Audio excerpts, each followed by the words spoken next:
I'm Sean Smillie, producer on the new SSX. We wanted to create the most iconic mountains in the world and ride them. So what we did is we accessed NASA data that's available to the public, and we filtered it through our own proprietary software called Mountain Man. And basically what we do is we take that data and it becomes a foundation for building a mountain. And then we go in as a design team and we handcraft the runs and we SSXify the terrain and sort of get in there and make it.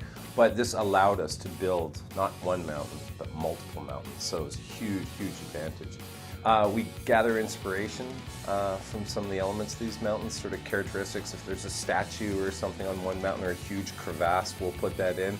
The Great Wall of China, it's more like the Grand Wall of the Himalayas, sort of like the Great Wall's little cousin or some big cousin, I guess, like that. So what we're doing is we got to make sure that we're not putting too much real stuff in the game. It's at its core, it's SSX. It needs to be fantastical and over the top, make you feel like a snowboard superhero. So yeah, we have a lot of fun playing around with it. Like all SSX games, we have returning characters and new characters, and it's no different from this game. I've been working on the characters for SSX 3 and 4, so it was a lot of fun, but it was a huge challenge to figure out who was coming back and who wasn't. We did a huge contest with the fans on Facebook to see what their votes were for the top characters. We'd been working on a few ideas for characters, so we just kind of matched everything up. It was pretty obvious to us who's most popular. A couple of examples, Elise, very popular, Mac, Kiori, Simon. So what we've done is I've taken the characters and gone, what have they been doing since SSX? I didn't have it that they were just quietly sitting in the basement of EA. I wanted fans and people to understand that, look at these characters as real. They were out there doing things. They were riding motocross bikes. They were working as stuntmen.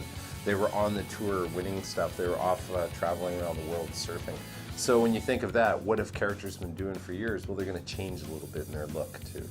You just kind of try and bring everything into one package and hopefully the personality comes out, and offer it up to the fans too, like post their bios, get people to understand who they are. It's just, it's not easy to get across who SSX characters are, but strangely enough, people really, really like the SSX characters, even with what limited information is out there about them. Seeing the new character Zoe, who has always been my favorite character, and she's a very central character in this.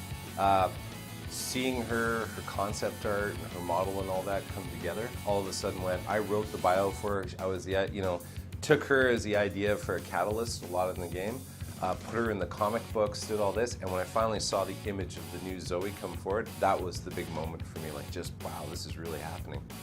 Working with a good friend of mine, my assistant producer, Reese Savitas, the two of us sat down and wrote 10 3-page comics and just give a snapshot of where the SSX characters were. Those are digital comics. They're online on our website, and they're kind of released over time. And then in Comic-Con, we have a 30-page printed comic that'll be there, written by myself and Reese, and the art's done by a guy called Agustin Padilla. I believe he lives in Brazil. A fantastic artist who's worked on Batman and G.I. Joe and stuff like that. So I'm going to Comic-Con to broadcast or give away the comic and talk to fans about the characters. I'm a huge comic book fan, so this is a double whammy for me going down there with my own. I own 7,500 comics, everything you can think of. And this was actually just a great way to get out to the fans a little bit about the fiction. SSX always has a great fictional backdrop, and I just wanted to push a little bit of who the characters are, what's going on.